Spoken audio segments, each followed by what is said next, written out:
Pour bien s'entendre, il faut bien s'écouter. Rendez-vous sur M, la petite radio du Grand Maghreb.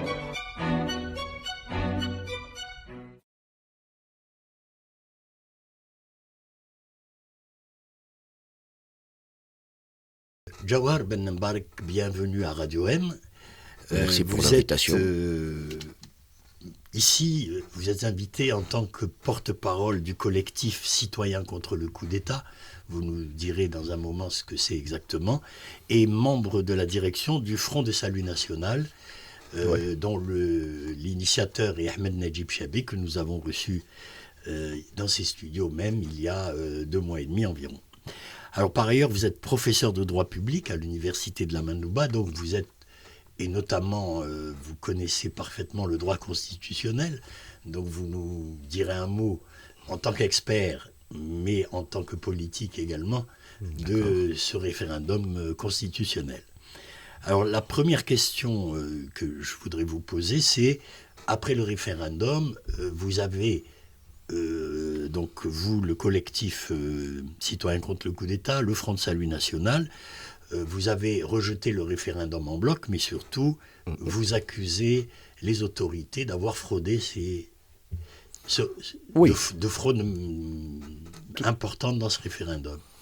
Tout à fait. D'abord, nous avons rejeté tout le processus depuis le 25 juillet 2021, quand Kais Saïd, dans une déclaration, a suspendu la Constitution de 2014. Il a bloqué le fonctionnement des institutions élues.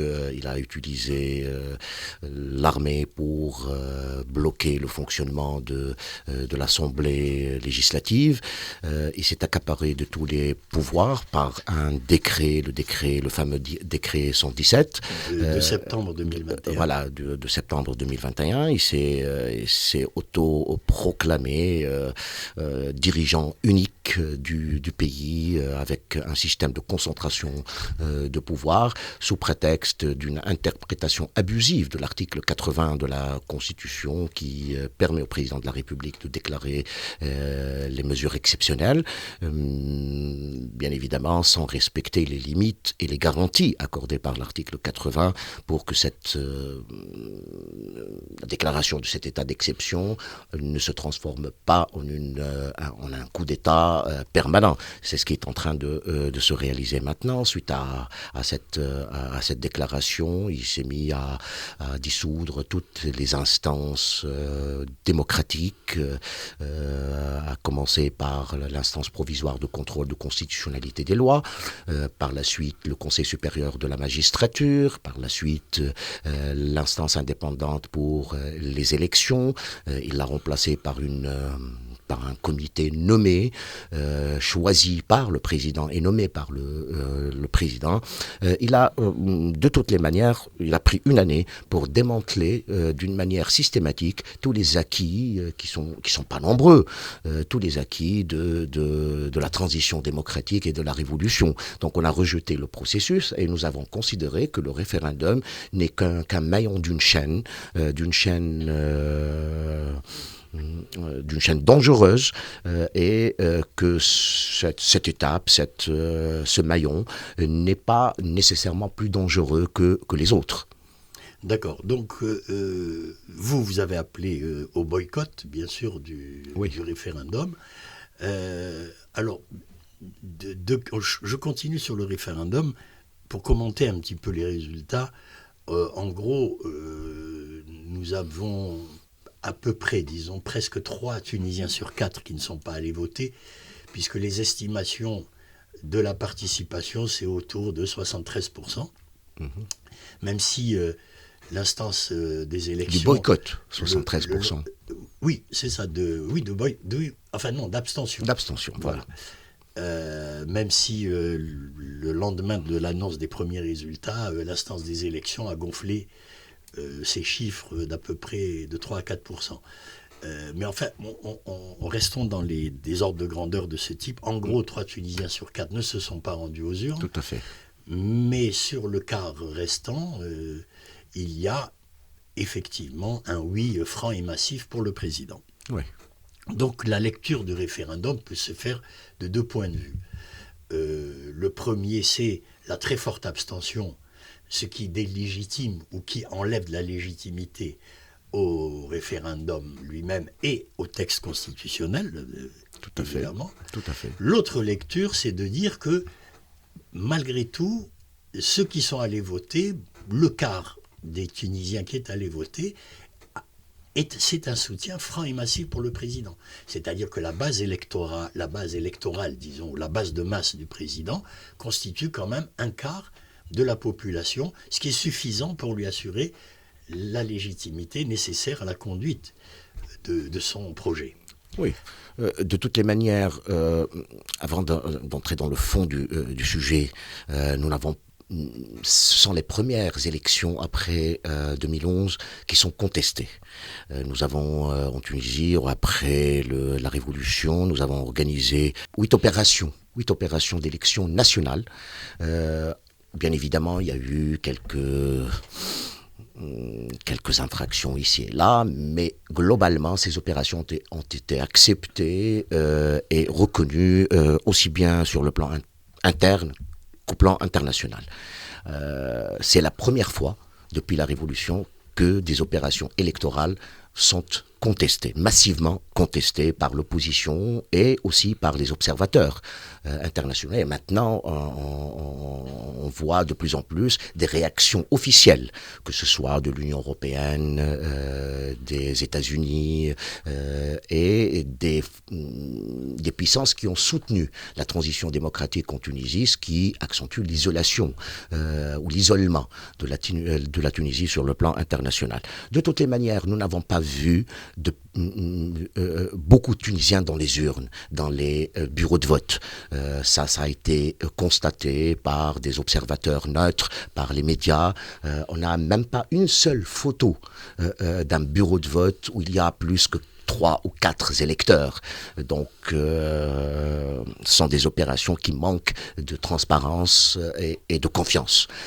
Sur le plan des chiffres, et là, c'est sur le plan politique, la conclusion qu'on peut tirer, la première conclusion, c'est que le récit de Kais Saïed qui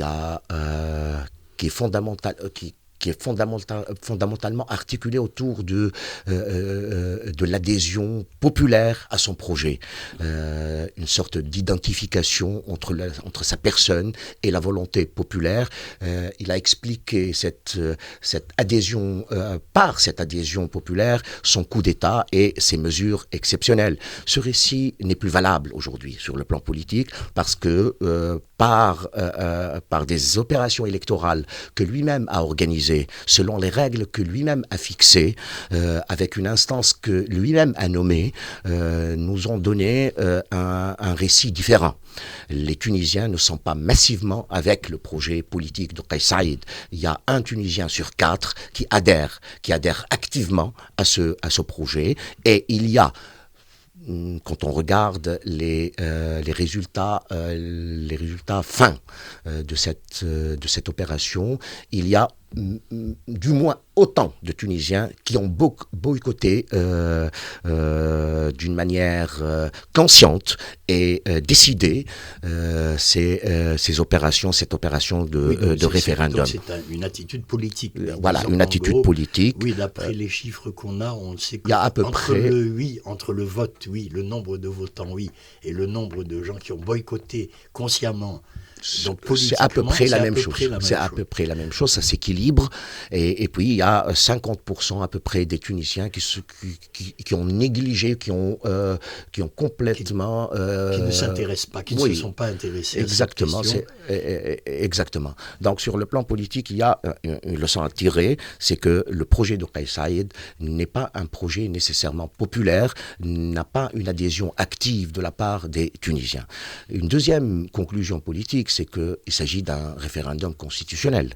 Il s'agit d'un référendum autour d'un pacte politique et social durable pour la Tunisie. Normalement, ça devrait être ça. Nous savons que dans ce genre de référendum, il y a un seuil minimum de participation qui peut donner à ce texte la légitimité, le minimum de légitimité nécessaire. Ce plafond n'a pas été fixé. Généralement, on considère, d'ailleurs la commission de Venise, quand elle a traité la question du référendum. Elle a évoqué cette question, disant que le référendum ne répond pas aux standards internationaux parce que effectivement, il ne fixe pas un seuil minimum de participation pour légitimer le nouveau texte. Alors, juste une précision pour nos auditeurs, la commission de Venise, c'est une commission donc de juristes. D'éminents juristes. D'éminents juristes qui s'intéressent aux questions constitutionnelles et qui est une sorte d'organe consultatif du Conseil de l'Europe. Oui. Et voilà. Et sachant que la Tunisie est membre de cette commission. Et la Tunisie avait demandé l'avis à cette commission à plusieurs reprises. De Venise, voilà. Et d'ailleurs, la présidente de la commission de Venise, juste avant son avis, elle a rencontré le président, elle a rencontré les ministres, elle a rencontré les autorités tunisiennes. Donc elle est reconnue, la Tunisie est membre de cette commission. Et on rappelle juste que lorsque la commission de Venise a émis ses conclusions et ses recommandations qui étaient plutôt négatives sur le processus engagé surtout le processus et particulièrement en rapport avec le référendum. Voilà. Donc je rappelle juste aux auditeurs que le président Kais Saïed avait été très très fâché, très en colère, et il avait dit directement à la télévision, s'il y a un seul membre de la commission de Venise en Tunisie, qu'il est persona non grata. Exactement. Voilà. Mais ça c'était après l'avis de la commission et non pas avant, parce qu'avant il a rencontré les membres de la commission. Voilà. Donc nous considérons que ce texte n'a pas la légitimité, n'a pas eu la légitimation nécessaire pour qu'il soit reconnu en tant que texte constitutionnel représentatif de la volonté des Tunisiens et des Tunisiennes. Et du coup, sur le plan politique, nous restons sur nos positions par rapport à la Constitution de 2014 que nous considérons désormais comme le texte constitutionnel légitime, unique de la Tunisie. Donc voilà, maintenant il y a...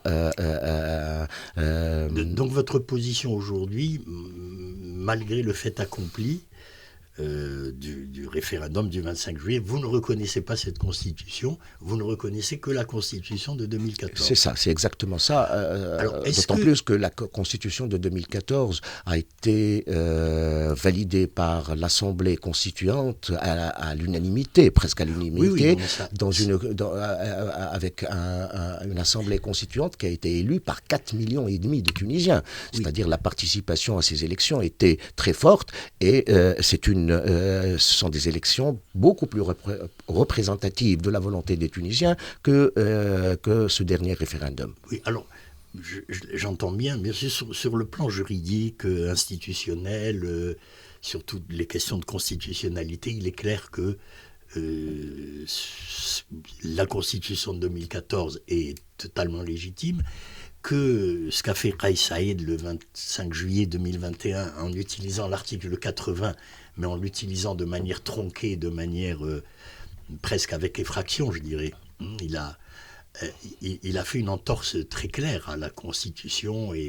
Mais ça, c'est le point de vue institutionnel, juridique. Mais du point de vue politique, est-ce que il est évident que la majorité des Tunisiens, le 25 juillet 2021, a accepté ce qu'a fait Kais Saïed, c'est-à-dire le gel de l'Assemblée, et qu'il y avait un rejet très fort de la classe politique avant le 25 juillet 2021, et notamment de Nahda. Et beaucoup de ceux, d'après le sondage notamment de l'organisme de conseil Sigma, beaucoup de gens sont allés voter pour cette constitution, non pas pour la constitution, mais parce qu'ils avaient peur du retour de Nahda au pouvoir. Oui. Et donc il y a, je ne sais pas si dans votre démarche, si vous prenez en compte tout de même le fait qu'il y a une détestation et un rejet très fort de Nahda et de son chef Rachid Ghannouchi. C'est très clair dans la population. Oui. Alors, dans quelle proportion? Oui, on ne sait pas. Mais dans des proportions qui ont permis tout de même à Kais Saïed de faire ce qu'il a fait sans avoir été arrêté par la population. Il n'y a pas eu de mouvement de masse. Vous n'avez pas réussi vous-même, l'opposition, à mobiliser suffisamment de Tunisiens dans les rues, etc., pour contester ce qu'il a fait. Et c'est pour ça qu'il a pu dérouler sa feuille de route. Ça veut dire que le rapport entre la détestation de Nahda enfin le rapport, oui, la détestation de Nada pèse très fort dans la balance. Dans la décision, même les Tunisiens qui peut-être n'acceptent pas trop la manière dont Kais Saïed a fait des infractions à la Constitution, peut-être la manière dont Kais Saïed, la manière dont il s'exprime, on ne comprend pas toujours ce qu'il veut dire, on ne comprend pas son projet. Donc beaucoup de Tunisiens sont... y compris nous. Oui. Y compris nous. Oui, bien sûr. Mais en même temps, beaucoup de Tunisiens sont très clairs sur une chose, pas question de retour de Nada au pouvoir. Même si Nada garde une base peut-être d'électorat qui serait autour de 10%, de 15%, mais il y a un très fort rejet. Et vous, le Front de Salut National, vous êtes avec Nada dans ce Front de Salut National. Est-ce que ça n'hypothèque pas toutes les perspectives d'une offre politique alternative crédible auprès des Tunisiens? Écoute, d'abord, il faut partir de faits réels. Nous comprenons, et nous étions aussi dans la même...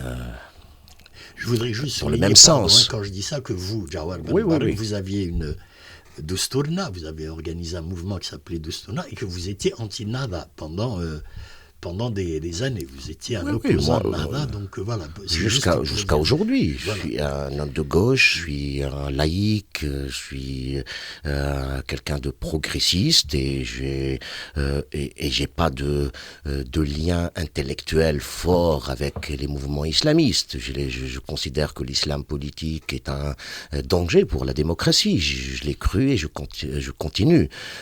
Sauf que la question n'est pas là. D'abord, moi, je comprends exactement et précisément le désarroi des Tunisiens, l'échec de la phase de la transition démocratique, l'échec sur le plan des réformes économiques et sociales, même sur le plan politique et institutionnel. Il y a eu beaucoup d'échecs. Nous comprenons bien évidemment le désarroi des Tunisiens et le fait qu'ils en ont marre de cette classe politique et de la manière avec laquelle elle a géré le pays pendant 10 ans. Sauf que je conteste la solution apportée par Kais Saïed à cette crise.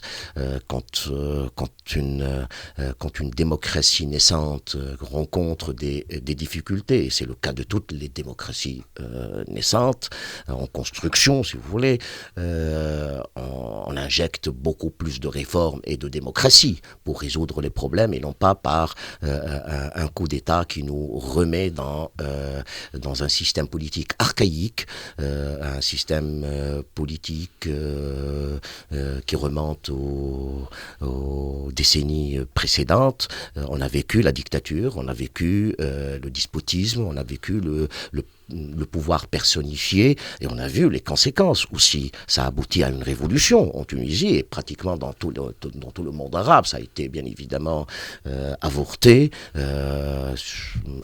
en Égypte, en Syrie, au Yémen, et finalement en Tunisie aussi.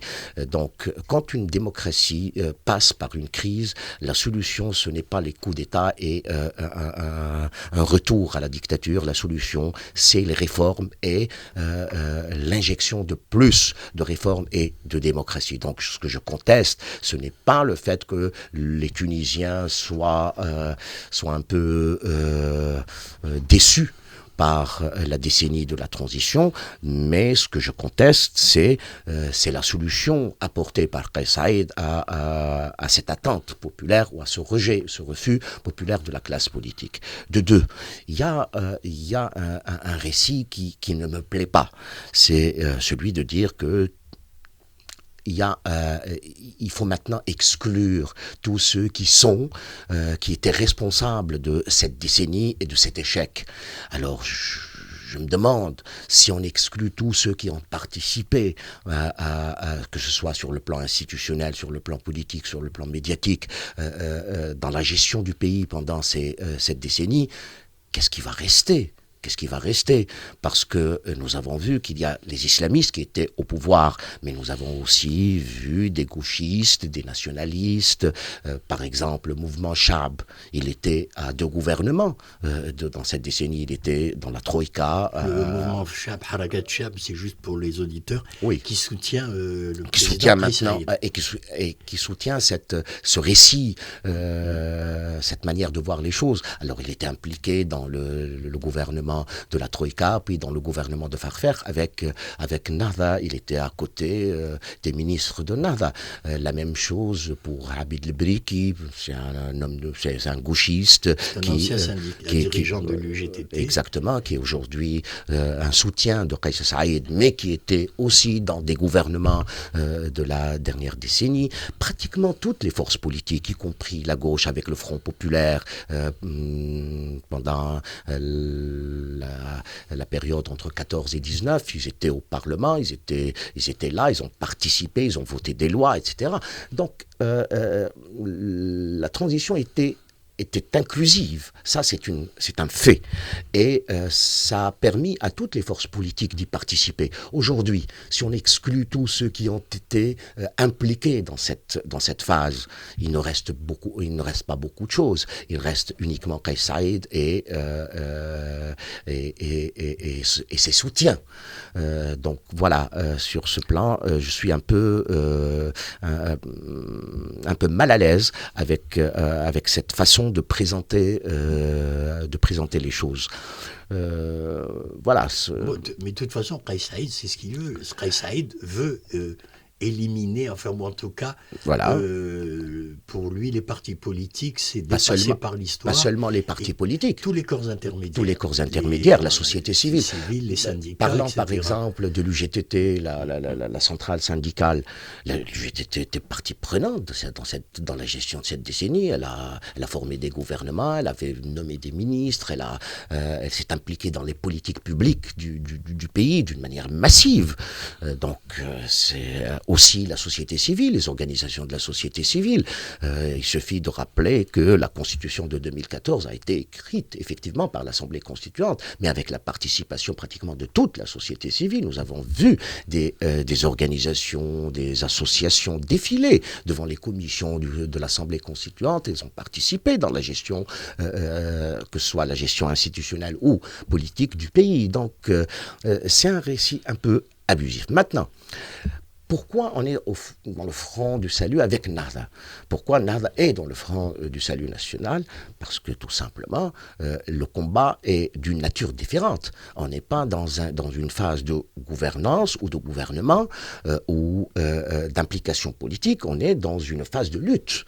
Dans une phase de lutte contre un coup d'État, contre une régression massive des acquis démocratiques. Et dans ce genre de combat, je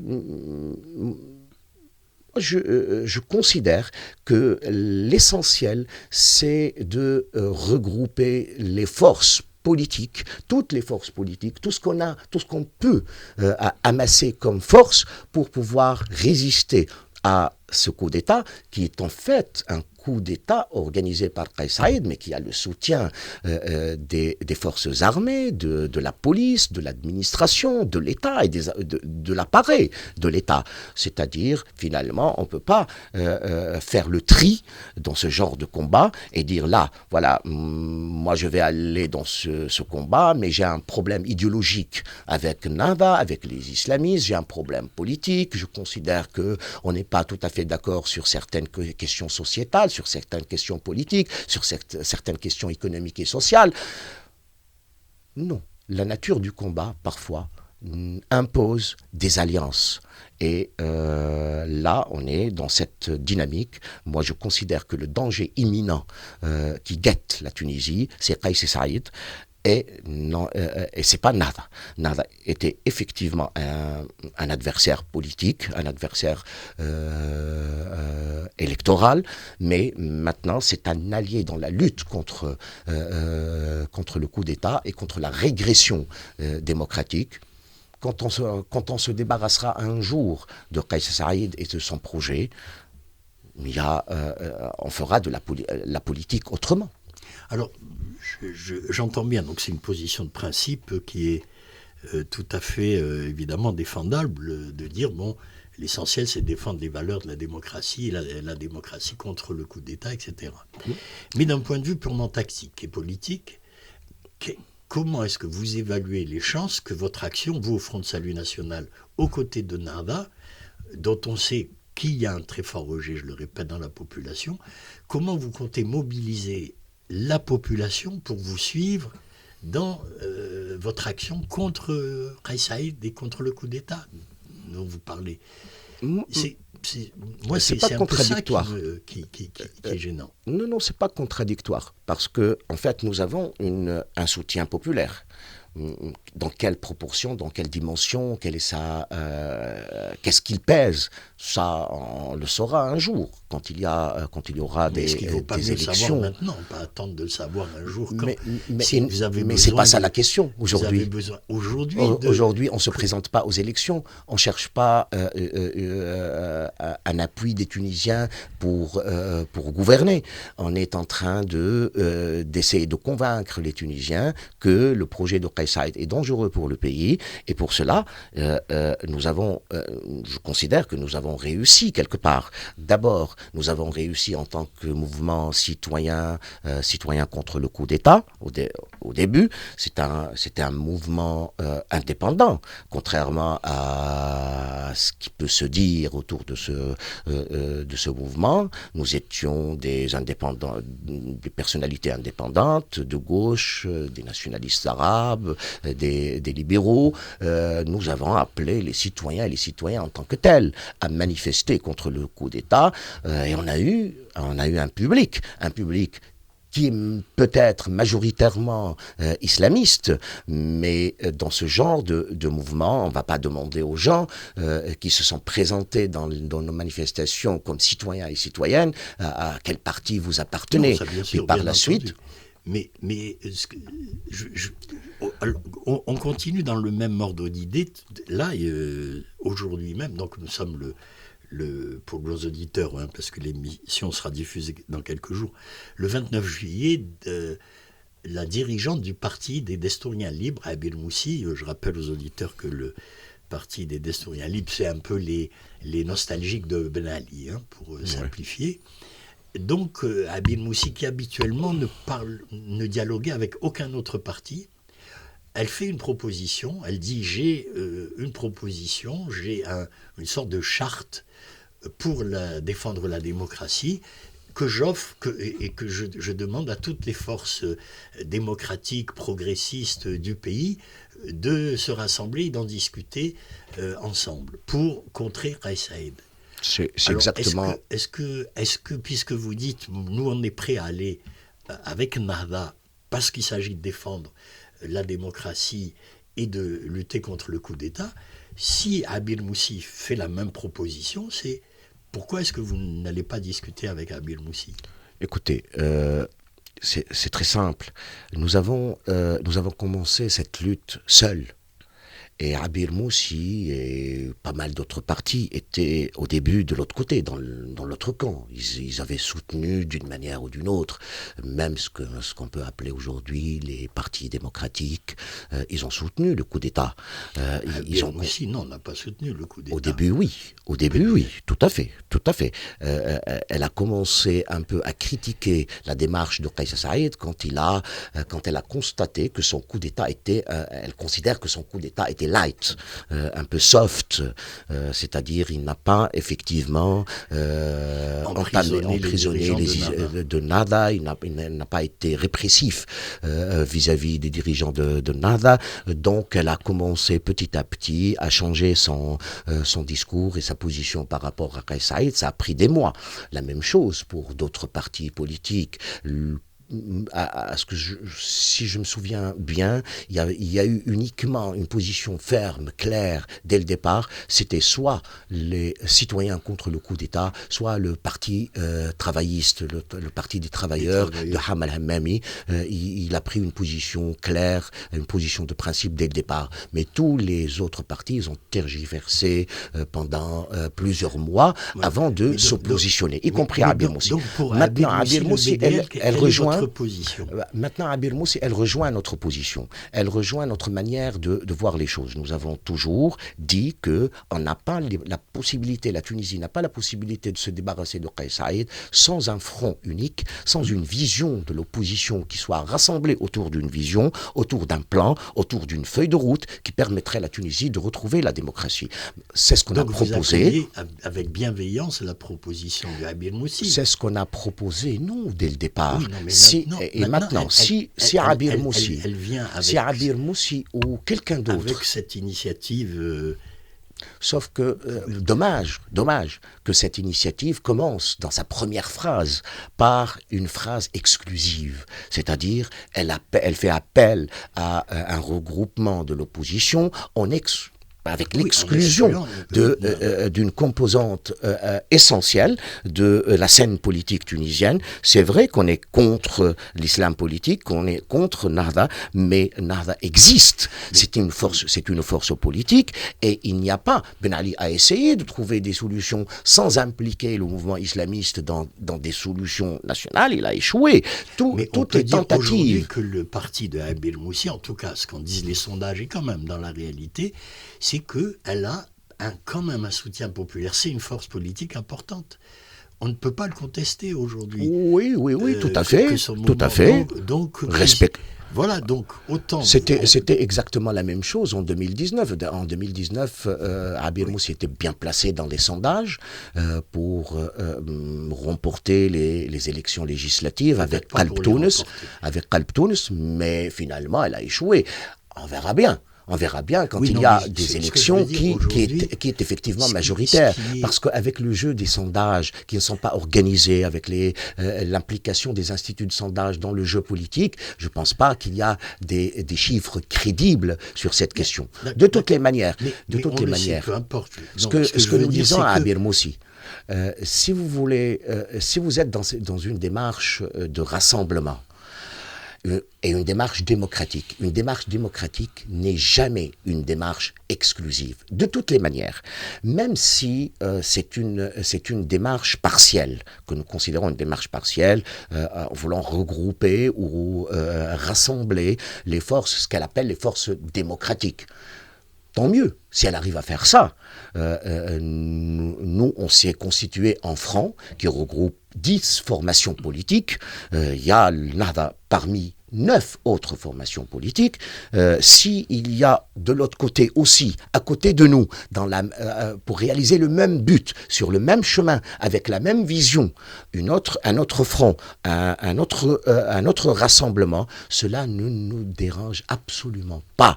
Qu'on soit là-dedans ou qu'on soit à côté, pour poursuivre la même action et le même but, cela sur le plan politique ne nous dérange pas. Donc nous n'avons aucune objection par rapport à l'initiative de Abir Moussi, seulement on pense que... Seulement vous ne la rejoindrez pas ou vous ne l'accueillerez pas. Seulement si elle exclut de ce front, elle, de son point de vue, les gens de Nahda. Donc c'est clair.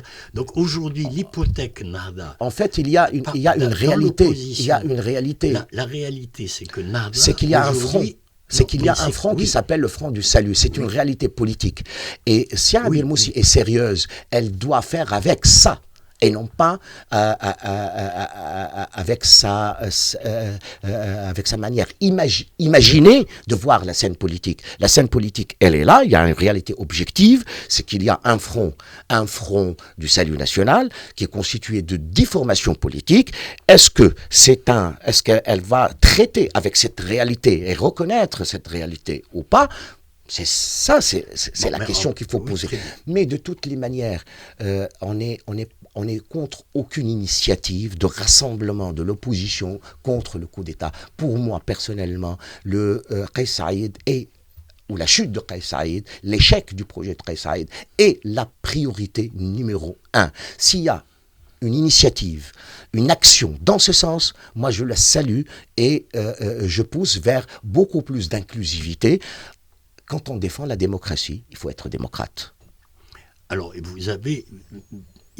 y a une autre coalition qui est, disons, de gauche et de centre-gauche, qui s'appelle, donc c'est les 5 partis, le Khoumessi, donc les partis on a deux partis de gauche radicale, le Parti des travailleurs de Hamal Hamami, le Qutb de Riyad Ben Fadel. On a le parti Tayyar, le courant démocratique, le Parti républicain et le Takatul qui est un parti de social-démocrate. Donc c'est en gros gauche et social-démocratie qui eux aussi sont contre le coup d'État, ont appelé au boycott du référendum et ils sont contre l'action de Kais Saïed, mais ils ne veulent pas rejoindre votre front à cause de Nahda. C'est paradoxal. Non, moi, en tant c'est un peu étrange. En tant qu'observateur, ce que je constate aujourd'hui, vous savez, non, je vais vous arrêter un peu. Je continue. C'est l'incapacité de l'opposition à se fédérer et à être une alternative crédible face à Kais Saïed à cause de l'hypothèque Nahda. Nahda devient le centre, non pas de la solution, de l'offre alternative, mais devient au contraire son empêchement. En tant qu'observateur extérieur, voilà le sentiment que j'ai, et je crois que dans la réalité, ça sort c'est très très fort. Et ça, c'est un peu, on a l'impression que Nahda ne soit pas exclu. Là, je ne dis pas qu'il faut exclure Nahda. Par contre, comment peut-on laisser Nahda devenir le maître du jeu dans l'incapacité de l'opposition à faire une offre alternative? Moi, je suis contre cette déformation un peu de la gauche tunisienne et des progressistes tunisiens qui sont dans une situation particulièrement ambiguë.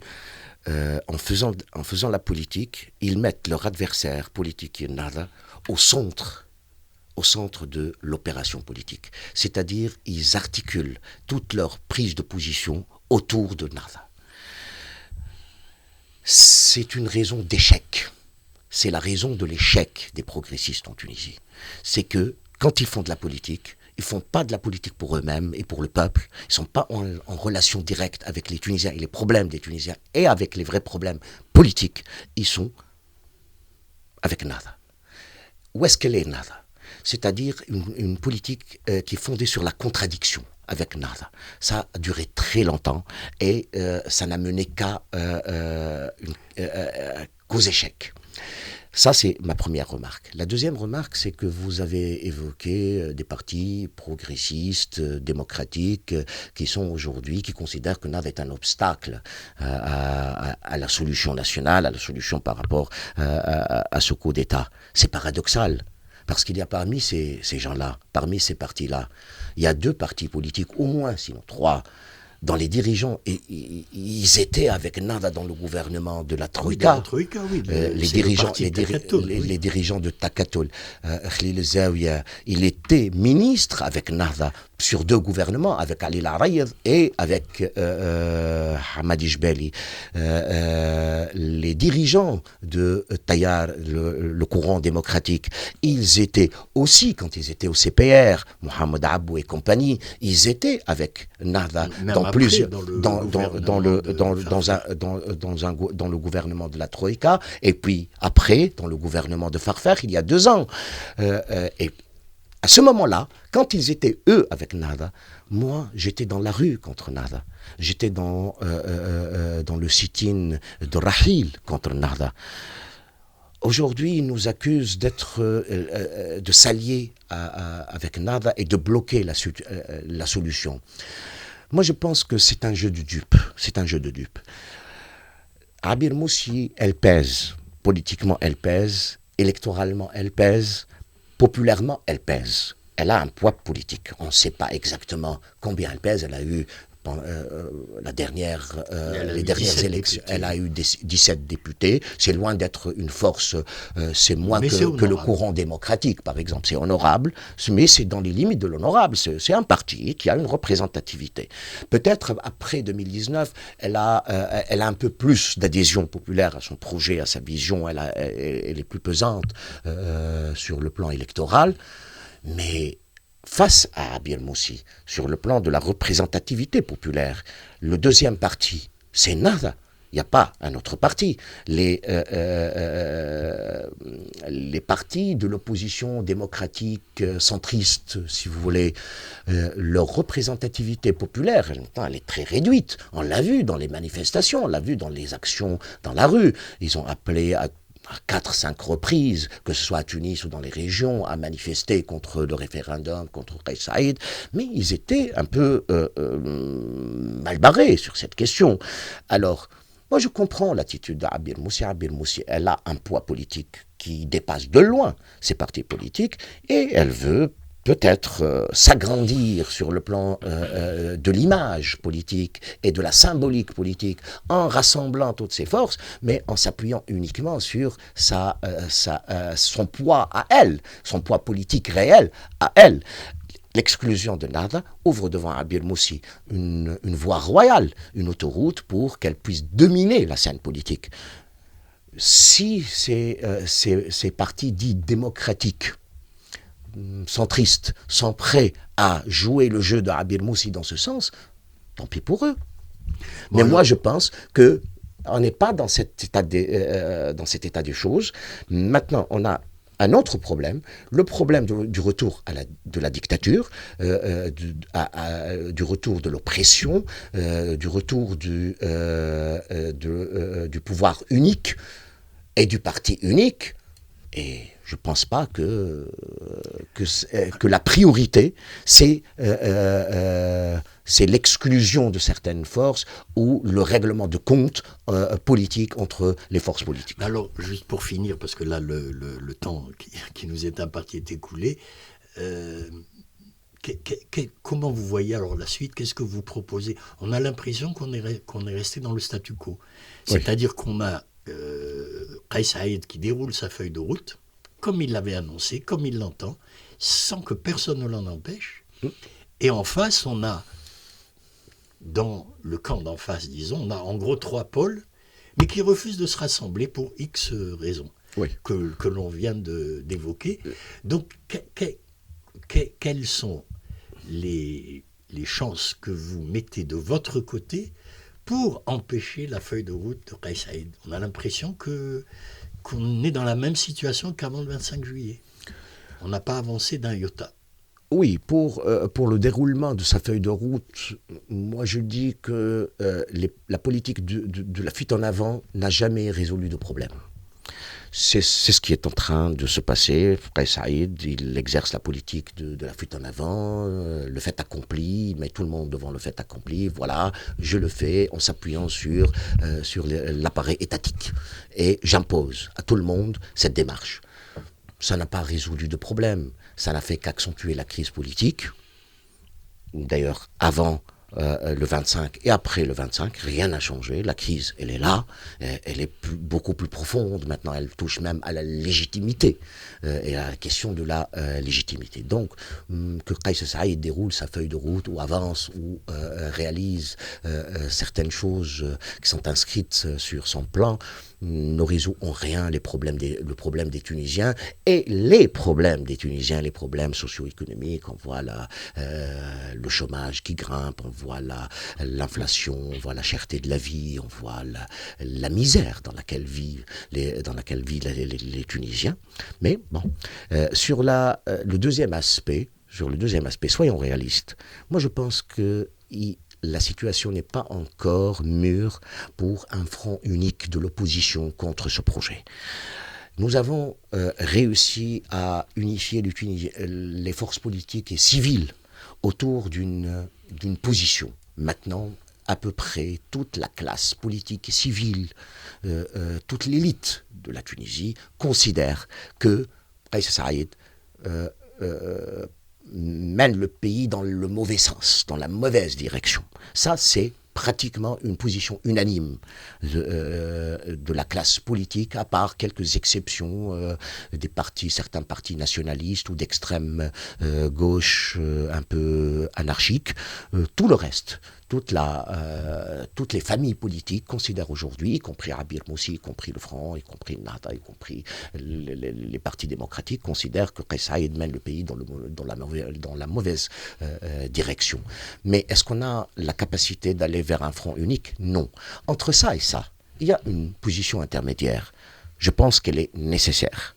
C'est que l'opposition, chacun de son côté, soit réunis autour d'une vision commune, autour d'un plan, autour d'une feuille de route contradictoire avec la feuille de route de Kais Saïed. Ce qui permet à Kais Saïed d'avancer, à dérouler sa feuille de route, c'est qu'il n'y a pas face à lui une autre feuille de route nationale, une autre feuille de route de l'opposition.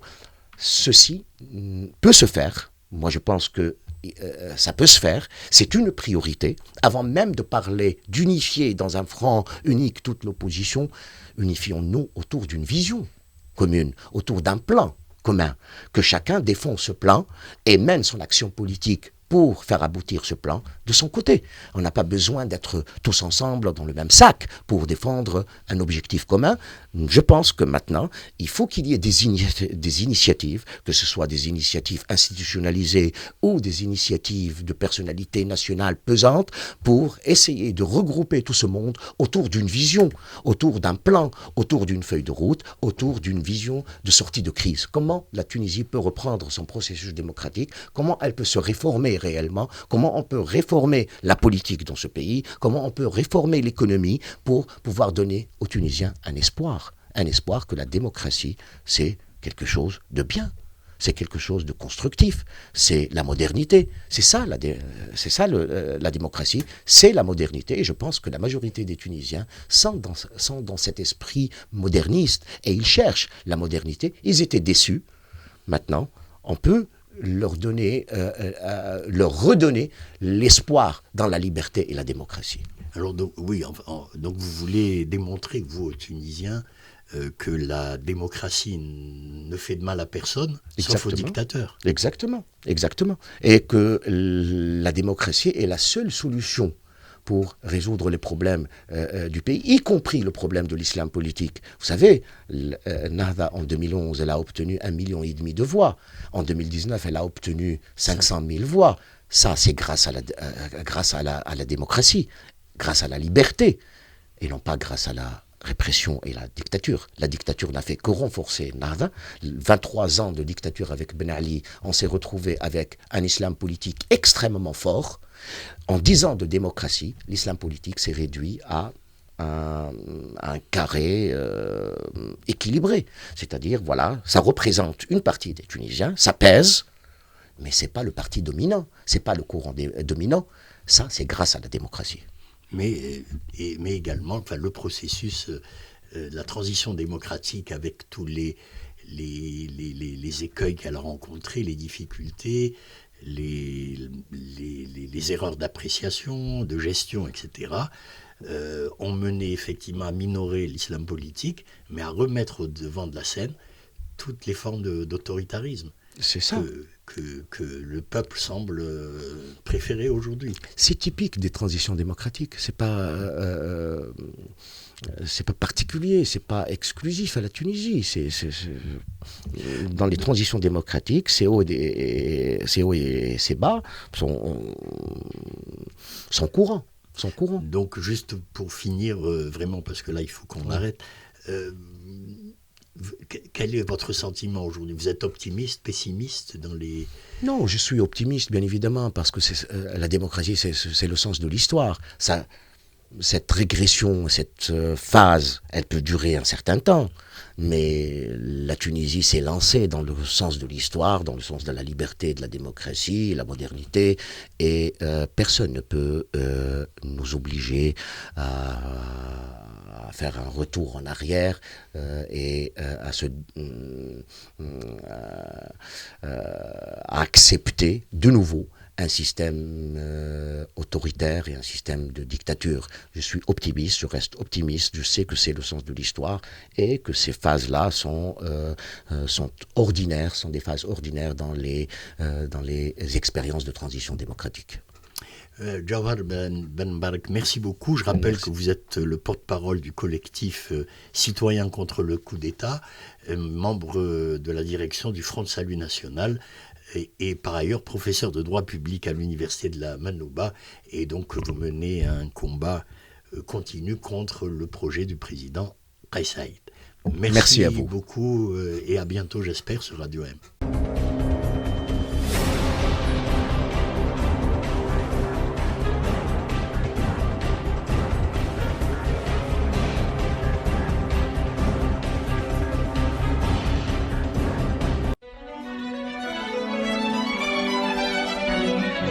bien s'entendre, il faut bien s'écouter. Rendez-vous sur M, la petite radio du Grand Maghreb.